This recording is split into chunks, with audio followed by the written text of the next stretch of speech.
नीतीश कुमार ने एक तीर से दो निशाने साध दिए। दरअसल नीतीश कुमार अचानक दिल्ली पहुंचे और ये दिल्ली में तब पहुंचे जब उनका कोई पूर्व नियोजित कार्यक्रम नहीं था। ना ही नरेंद्र मोदी साहब से उन्होंने मिलने का वक्त लिया, ना ही राष्ट्रपति से मिलने का वक्त था, ना ही उन्होंने अमित शाह से कोई बातचीत की। किससे मिलने जा रहे हैं, कहां मिलने जा रहे हैं, क्या करने जा रहे हैं, किसी को कुछ पता नहीं था। अच्छा, ये मुलाकात हुई, उसके फौरन बाद ये मुलाकात हुई थी धर्मेंद्र प्रधान से।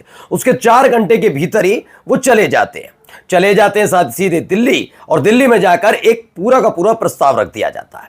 इसने न केवल बीजेपी को सेटबैक दिया, बल्कि खुद बिहार के अंदर जो नीतीश कुमार के साथ सहयोगी हैं एनडीए के, उनको भी एक बड़ा झटका मिला है। लेकिन इन सब के बीच खबर है कि बल्ले बल्ले किसी और की नहीं बल्कि इंडिया गठबंधन की हो गई है।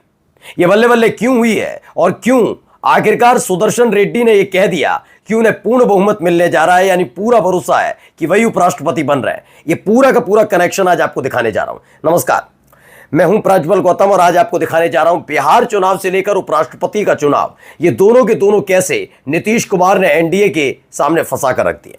ये कौन सा पेच फंसाया। दरअसल पहले अभी चंद्रबाबू नायडू को लेकर बड़ी सख्ते में थी बीजेपी। उसे लगा कि चंद्रबाबू नायडू अपने साथ वाले नहीं, कुछ नहीं करेंगे, हम तो सरकार में शामिल हैं, अच्छा खासा चल रहा है। चंद्रबाबू नायडू शांत रहे। तभी खबर आई थी कि जो बी सुदर्शन रेड्डी हैं वो चंद्रबाबू नायडू के कहने पर ही उम्मीदवार बनाए इंडिया गठबंधन ने। और खास बात यह है कि इंडिया गठबंधन में एक राजनीतिक दल नहीं है जिसके पारिवारिक संबंध बी सुदर्शन रेड्डी से हो, सिर्फ चंद्रबाबू नायडू को छोड़कर। बीजेपी समझ गई खेल तो होने जा रहा है। फौरन ही इत्तला किया गया, दिल्ली आइए, दिल्ली बुलाया गया। दिल्ली बुलाकर पहले तो चंद्रबाबू नायडू को ने 5,000 करोड़ की डिमांड कर दी। इस पर नीतीश कुमार की नजर बनी थी कि देखिए कैसे मौके को भुनाया जाता है, इससे बेहतर कोई समझ नहीं सकता जितना सही मौका नायडू ने उठाया। उन्होंने 5,000 करोड़ की डिमांड की। चूंकि 5,000 करोड़ रुपए का इंतजाम करना, क्योंकि खजाने में होगा तो ना, वो तो आप सब जानते हैं कैसे खेला हो रहा है इस देश के अंदर, ठीक है। तो 5,000 करोड़ पर आकर बात अटक गई। अचानक से 371 करोड़ का एक पुराना घोटाले से जुड़ा हुआ उनका नाम, जिसमें हाल ही पिछले ही साल ईडी ने क्लीन चिट दी थी, उसको लेकर कहानियां चलने लगी। नीतीश कुमार की नजर इस पर टिकी हुई थी। चंद्रबाबू नायडू नहीं माने और आखिरकार अब दांव चल दिया नीतीश कुमार ने। दरअसल जब पिछले साल लोकसभा चुनाव हुआ था, उसके फौरन आपको बात याद होगा, 240 सीटों पर सिमटी थी बीजेपी। बैसाखी सबसे मजबूत चंद्रबाबू नायडू और नीतीश कुमार, और जितने की डिमांड की गई थी उतनी डिमांड पूरी नहीं की गई। कहा गया कि अगले साल, अभी ये पहली किश्त समझ लीजिए, इसके बाद और किश्तें बिहार को भी और किश्तें भी आंध्र प्रदेश को मिलती रहेंगी। लेकिन उसके बाद कुछ हुआ नहीं। अब एक बार फिर से मौका आया, तो जहां चंद्रबाबू नायडू ने बुलाया तो वहीं दूसरी तरफ नीतीश कुमार भी बुलाने के लिए तैयार है। अब 2-3 तरह की चीजें सामने रख दी गई हैं। उन्होंने कहा पहले हम बात करेंगे बिहार चुनाव पर। तो बिहार चुनाव को लेकर देखिए खबर निकल कर आई। खबर क्या है, फाइनल बताई जा रही है। अभी ये कहा जा रहा है कि देखिए बिहार में एनडीए की सीट शेयरिंग फाइनल है। जेडीयू 102 पर, बीजेपी 101 पर, चिराग की पार्टी 20 सीटों पर चुनाव लड़ेगी। हम यानी कि हिंदुस्तानी अवामी मोर्चा, यानी आप समझ ही रहे हैं, जीतन राम मांझी, और आरएलएम यानी उपेंद्र कुशवाहा की पार्टी को 10-10 सीटें दी गई हैं। यानी कुल मिलाकर यह सिनेरियो तैयार किया गया। इस सिनेरियो के तहत नीतीश कुमार ने हामी भर दी, ऐसी खबर निकल कर आ रही है। ठीक है, इसी पर बातचीत कर लेते हैं। दरअसल इसके जरिए उन्होंने चिराग पासवान से लेकर खास तौर पर जीतन राम मांझी को राजनीतिक तौर पर अलग थलग कर दिया बिहार में, क्योंकि हिंदुस्तानी अवामी मोर्चा के जीतन राम मांझी को अपने बेटे की फिक्र सताई जा रही थी, संतोष सुमन की, और इसीलिए वो बार बार लगातार चिराग पासवान पर तंज कस रहे थे। आपने देखा होगा नीतीश कुमार से ज्यादा वो चिराग पासवान पर तंज कस रहे थे, क्योंकि चिराग पासवान तेजी से उभरते हुए एनडीए के युवा चेहरे, वो चाहते थे संतोष सुमन बने, लेकिन संतोष सुमन में वो स्पार्क यानी कि वो तेज नहीं है, इसलिए बेचारे वो कर नहीं पाए। इसलिए वो चिराग पासवान पर लगातार निशाना साध रहे थे। वहीं उपेंद्र कुशवाहा भी अब नाराज चल रहे हैं कि 10 सीटों पर हमें लाकर खड़ा कर दिया। लेकिन अब सोचिए बीजेपी की नजर में हिंदुस्तानी अवामी मोर्चा आरएलएम का क्या है। वहीं चिराग पासवान भी बहुत नाराज बताए जा रहे हैं। 20 सीटों पर वो मानने वाले नहीं है। पिछली बार भी उन्होंने 70 से 80 सीटों का टारगेट रख दिया था कि हम पूरी सीटों पर नहीं लड़ना चाहते, लेकिन 70 सीटें तकरीबन हमें चाहिए। तो 70 सीटों का जो आंकड़ा उनके सामने रखा था, उस पर भी आप देखिए 50 सीटें कम दी जा रही है, ऐसी खबर निकल कर आई है। अच्छा, एक तो हुआ ये। दूसरा, बीजेपी को क्या झटका दिया है, हुआ ये कि खबर अंदर खाने से निकली कि मुलाकात सिर्फ एक जगह नहीं हुई। मुलाकात तो एक ही जगह हुई, लेकिन बात कहीं और भी हो गई है। क्योंकि जिस वक्त नीतीश कुमार दिल्ली में मौजूद थे, और ये मुलाकात अचानक, मैं बार बार कह रहा हूं, ये अचानक से हुई मुलाकात है। उन्होंने कहा हम समर्थन कर रहे हैं, बिहार में आपके लिए समर्थन कर रहे हैं, बिल्कुल आपके साथ ही चुनाव लड़ेंगे। हम नहीं है इंडिया गठबंधन, महागठबंधन के साथ नहीं, आपके साथ लड़ेंगे, चलो।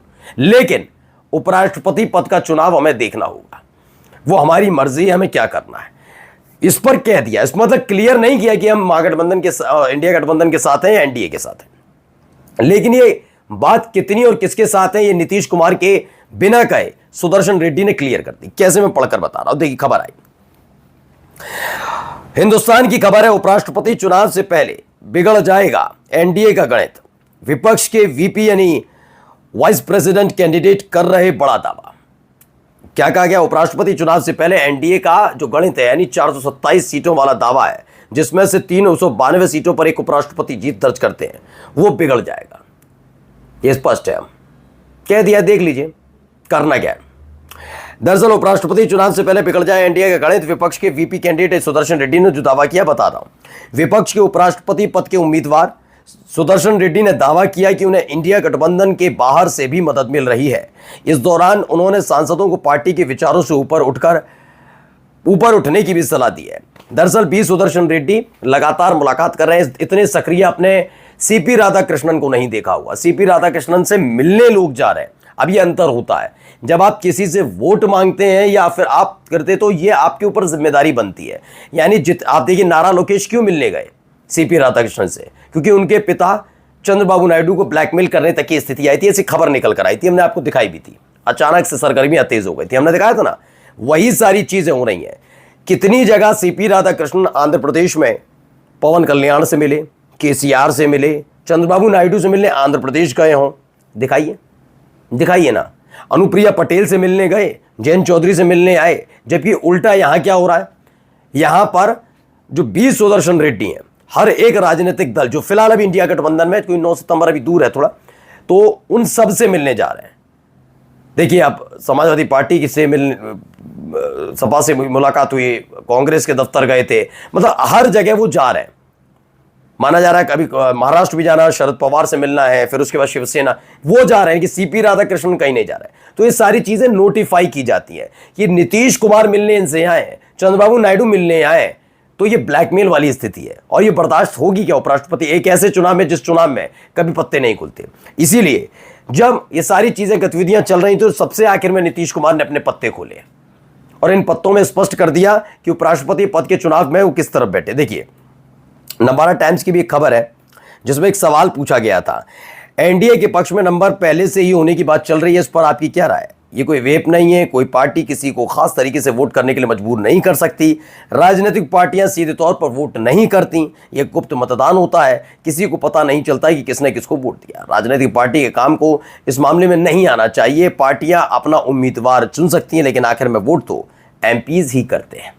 जी हाँ, क्लियर मैंने आपको बताया था ना कि अभी यह बहुत बड़ा तगड़ा खेल होने जा रहा है, ऐसा तगड़ा खेल जिसे शायद अमित शाह कभी सोच भी नहीं सकते थे। नमस्कार।